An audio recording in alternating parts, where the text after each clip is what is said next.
What does your dinner time look like? Is it chaos? Is it fun? Is it bonding time? Is it a little bit of all of that?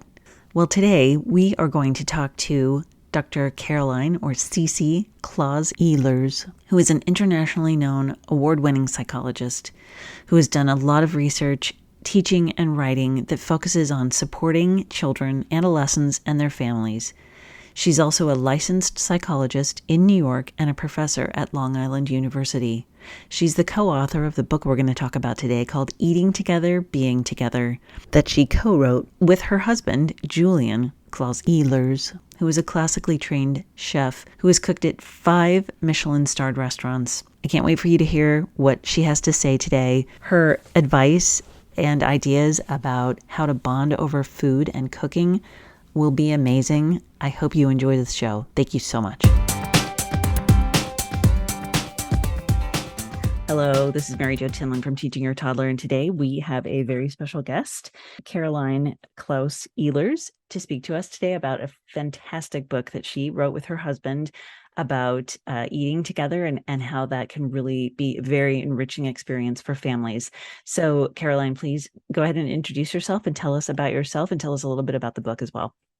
Sure. Well, thank you so much for having me. It's great to be here, and I love talking about child development. I go by CC, so you're welcome to call me CC. It's shorter and easier. Thank you. Yeah, no, I trained as a psychologist. I'm a licensed psychologist in New York State and do a lot of work with children and families. I've been really fortunate to be a faculty member as well. So I get to work with students and train future generations of psychologists. Right now I'm at LIU in Brooklyn, and that's been wonderful. So I feel very fortunate to have had that experience. I was born in New York. I grew up in Venezuela. So I do a lot of work with Spanish speaking parents and Spanish speaking communities. Oh, wow. Perfect. That's amazing. So, tell us a little bit about the book and sort of how it came together. It's called Eating Together, Being Together. And I love the tagline, recipes, activities, and advice from a chef dad and psychologist mom. Yeah, thanks. So my husband is a professional chef and he is a very good chef. And, full honesty here, I am not a good cook. I have tended not to enjoy it. With this book, I am cooking more and enjoying it more. And I have to say, I think my kids are kind of starting to enjoy my cooking. But the Yay! book, yeah, it's a good Victory. thing. It's a good thing. Phew. The book really it started a while ago. Our kids are a range of ages. So right now we have it from a 6-year-old to a 19-year-old. The book really started during the pandemic when our son was 4. And it really, we were together as a family really for the first time in our marriage. As a chef, my husband was unemployed and was at home, as many people were during that time, and as many industries were hit by that. And so it was a hard time in some ways in terms of the unemployment. At the same time, it was also what we discovered was a really nice time for us to be together and together as a family. And so we started thinking about, activities and things that we could do with our kids to really kind of get them involved in the kitchen. And that really helped us to start to think about, well, what are some of the parenting themes that are connected with cooking and with these activities? So I kind of like to describe our book as like a parenting book with recipes and activities that help us kind of put those parenting ideas into practice. Oh, wow. What a unique way to look at parenting, really, because it is such a good vehicle. What are some of the ways that you have found that parents can bond with their children through either cooking or food as well? So I think there are a lot of ways that parents can bond with their kids. And one of the things is to, being in the kitchen and preparing food together, you just don't really know what kind of conversations are going to come up. And so when you're making something together, that just provides a really nice opportunity for the unexpected to emerge. So, for instance, one of the stories in the book, it talks about my oldest, who was about to leave for college, and her younger brother, my son, who was really sad about it. And she was making one of the recipes, which is the chocolate banana bread, and she was making it for her grandfather. And she said, I'm going to make a lot of it and freeze it so that each time you go and see grandpa, bring him a loaf, and so that he thinks of me and he knows I'm thinking about him. And I was just in the kitchen and kind of hanging out, and it opened up this great conversation about how she was going to miss being at home in that transition, but also for my son to talk about who himself was going to be transitioning into kindergarten while she was transitioning into college, to talk about what's it going to be like without his big sister around and how difficult that was going to be for him. Mm-hmm. So, that wasn't anything that I thought was going to come up in the kitchen at all. But there they had that conversation, and it was, really helpful. And then of course he asked if he could have some of the banana bread. Of course, naturally. And also sort of that extra layer then of the connection to the grandfather as well, right? Having that bread, and when you took it there, you had that story of making it together, and right? Yeah. And she did it again this year, and I will say we have frozen banana bread in the freezer, and next time we see grandpa, we will give him, a loaf of the bread. Which is kind of full circle because, and I know, toddlerhood is such an interesting and important time for parents.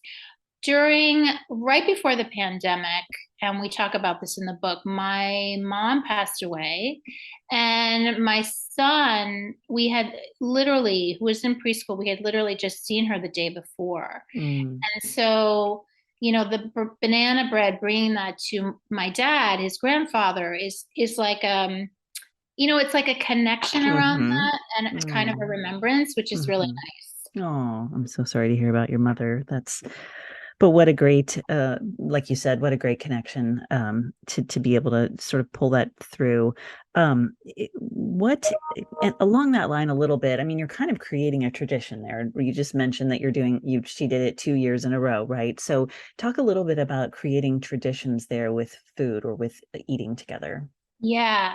So the last chapter of the book is called Setting the Table for Connection. And it's really about what are the ingredients, literally, so to speak, to kind of promote and create connections. And I love your question about traditions, because it's very true that when we have rituals and things that we do, that there's research that shows that this builds resilience. Why does it build family resilience? Well, it builds family resilience because it offers the ritual itself, or the tradition itself offers an opportunity for families to come together around a specific event or a specific activity. In this case, around food, around preparing food, creating it, and then distributing it or eating it, or however you want to share that. Yeah, it's interesting that take, because usually people think of traditions as like around holidays specifically, but there really can be traditions around specific, activities or recipes, right? Yeah, and the traditions can be like, for us, we have our Sunday dinner together every week. This book is about the process and trying and doing your best. It's not about getting it perfect. And so, like, we were never a family that could have dinner together 3 times a week, or even dinner together, because of Julian's work schedule. So the Sunday tradition was like our tradition. And then, but that was once a week. And that really builds in like family time and resilience, so that we're not waiting for a holiday to make it happen. I love that word resilience, because you wouldn't necessarily equate those two together. That a tradition can build resilience in a child. That's really interesting. One of the most popular topics for this podcast has been around picky eating, and about, especially for, I mean, toddlers. They're in. I'm guessing it's about control and things like that, but also texture and all of those things. So, how does picky eating sort of fit into what you talk about in the book? Yeah, it's a great topic. It's a really important topic. And there are so many ways that we as parents can address this. Our approach in the book is to promote eating mindfulness. And how we talk about that is that rather than sort of hiding things in food, that we want kids to be aware from a young age, to be aware of what's in food, to be making choices about what's in food, and that it's okay if they don't like something, because all of us don't like something. And, so there's a whole theory in psychology called classical conditioning that talks about, negative experiences can get paired with something. So if you think about, have you ever had an experience where you ate something and then you had an allergic reaction or you got sick? You probably aren't going to want to eat that thing again. And so, it's kind of the same, like that it's okay if there are certain foods that aren't liked. So, for instance, my son used to absolutely love bananas. And when he was a toddler, he would eat 3, maybe even 4 a day. I mean, he loved them. Wow. Yeah, a lot of bananas. We were always running to get bananas. And then one day, for no reason at all, he just stopped liking bananas and he wouldn't eat them. And he doesn't eat them to this day. However, when he is making the chocolate banana bread with his sister, he is aware that bananas are in that. He is helping put the bananas in that and he loves it and he'll eat it. So it's very interesting, how that works. And so we can think about different ways that we can sort of incorporate kids in the cooking process so that maybe they don't like a food one way, but they like it another way. Another thing that Julian talks about is kids taking ownership. So, for instance, taking your toddler to the grocery store and saying, okay, and we have a lot of activities around doing this in the book, but okay, let's pick out the ingredients. Let's pick out what we're going to use to make for our recipe. Then they're making choices and they feel good about that. And there's a lot of pre-reading and a lot of math that goes into that as well. Oh, where's the pasta? Okay, I'm assuming most 2 and 3-year-olds can't read that word, but they can certainly find it on the shelf, see it, and connect it with the letters. So there are lots of ways that we can do that with our toddlers. Another thing we talk about in the book is around picky eating is positive peer pressure. So we have had many experiences where kids have come over for play dates. This was when our girls were little, because we had, with the pandemic, we haven't had really play dates recently, but, and parents saying, she'll eat the pizza, she will not eat the salad, or he will not eat carrots. And, but then when it's made and it's served and, friends see, for instance, my girls who have always loved salad, eating the salad with Julian's amazing salad dressing. Well, then there's a likelihood of, oh, you know what, I'm going to try it. So I think that's another option for parents. Absolutely. Positive peer pressure. I like that because it usually has a negative connotation, but in that sense, it's really a good one. I had a thought about that when you were talking on the recipes, but anyway, so tell us a little bit, what is the connection between academic stress and food, or how can it relieve academic stress? Yeah, well, academic stress is a reality for kids and it's also a reality for parents. And, there's in the chapter on snacks, I really talk about emotional eating and how that's something that many of us do, and that when we engage in emotional eating, it's often with unhealthy foods. I've never engaged in emotional eating with baby carrots, for instance. That's not going to happen. No. So, I think even just having healthy snacks around can be really helpful during those academically stressful times. Mm-hmm. And then it's something, to pick on or to eat, to, even eat, while studying or between studying, or, for parents to, if they're helping their kids with homework, for young children, for instance, that there's something that is there to munch on that's Mm-hmm. kind of healthy, that can Mm-hmm. kind of relieve some of that stress. And then also being together, I think, provides an opportunity to talk about it. Mm-hmm. Do you have a no technology rule with your meals? So we do. We have a no screen time rule certainly for Sunday dinner, and that's one of the ingredients for setting the table for connection. Mm-hmm. No screen time, because then everyone is kind of having their own conversation with whatever they're watching on their screen. Mm-hmm. So we kind of feel like there's a place and a time for that. Sure. At the same time, there are activities, for instance, making, the most amazing popcorn, which is the name of the recipe, and creating this great popcorn and having a movie night together. Mm. That's different because then you're watching the screen together, you're enjoying the show together, you can talk about it together. And, that's what we're doing at my house tonight, on Friday night, is Mm-hmm. having our movie night. But in terms of at the table for that Sunday dinner, it's a no screen. Mm-hmm. That makes total sense. My train of thought was about the conversational skills being developed that you, I believe, mentioned in the book as well. Yeah, and so again, we have a range of ages in our family.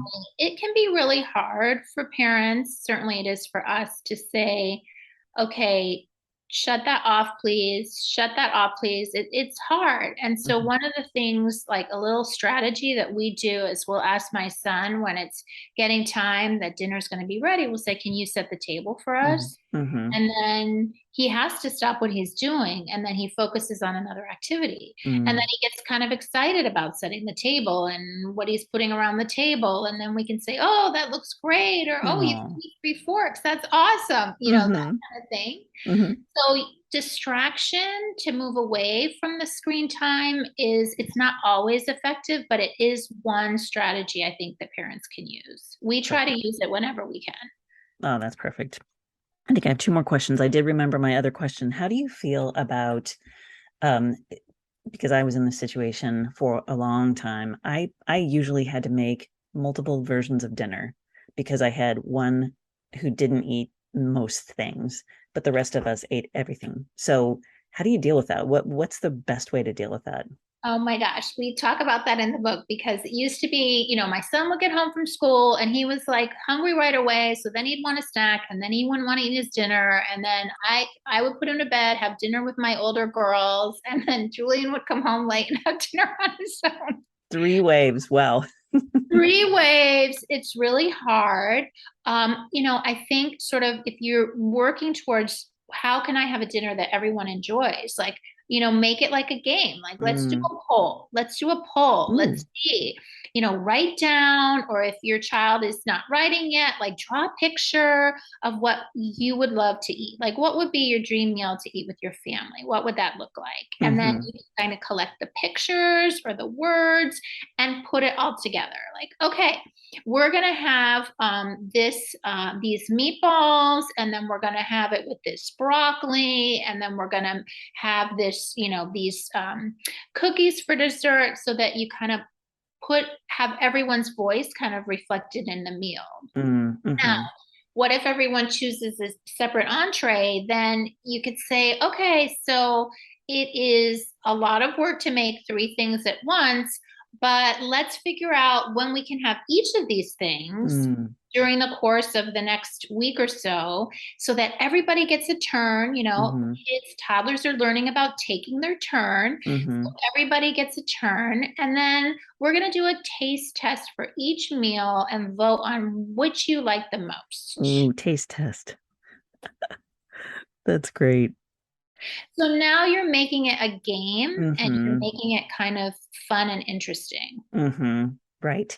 And as a follow-up to that, how do you feel about, like, does everybody have to try one thing at least once before they say, I don't like that? How do you deal with that when they get a new food and they're like, I'm not eating that? Yeah, that happens a lot with our son. He'll say, Mm. I am not going to eat that. Oh, I'm not going to eat that. And we know, like, oh my gosh, like when you try this, you are going to love it. Like, and we'll say that. We'll say when you try it, you're going to love it. No, I'm not going to eat it. And then, I don't know, then maybe something happens, right? And Mm. then it's like, okay, because we're all watching. So it's like, the Mm-hmm. suspense and the drama. Okay, I'm going to take a little taste. I'm going to take a little taste. And then it's, ooh, that's really good. That's really good. And then eating it. And then it's like, oh, we never suggested that anyway, because he knew the whole time it was going Oh. to be great. So then it's like, okay, yeah, great. I like that. That's great. Last question. I believe you said, did you say you grew up in Venezuela?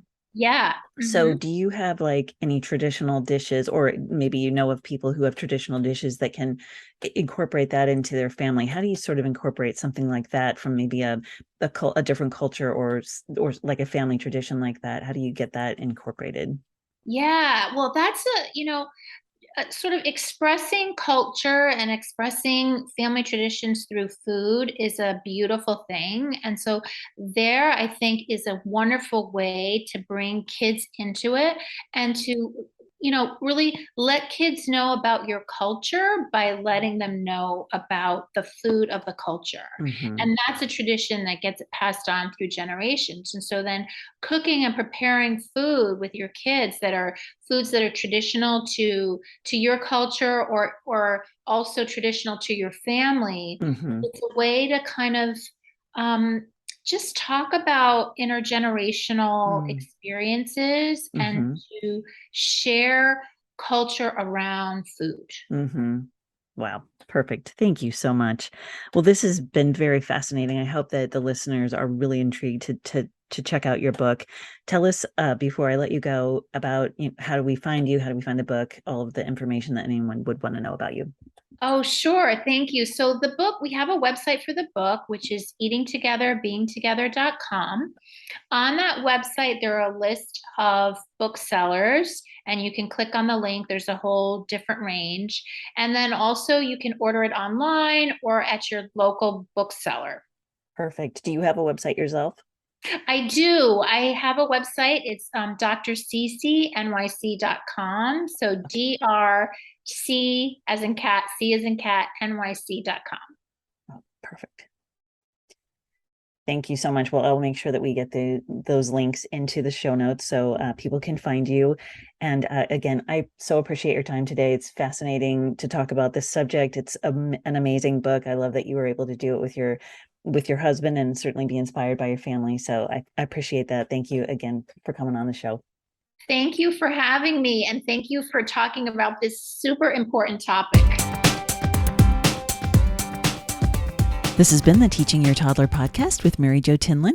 Thank you so much for joining us today. I hope you'll find us on our website at teachingyourtoddler.com, as well as on Facebook at Teaching Your Toddler, on Instagram, and on Twitter at Teaching Toddler. So join us again, and I hope you have a wonderful week. Thank you so much.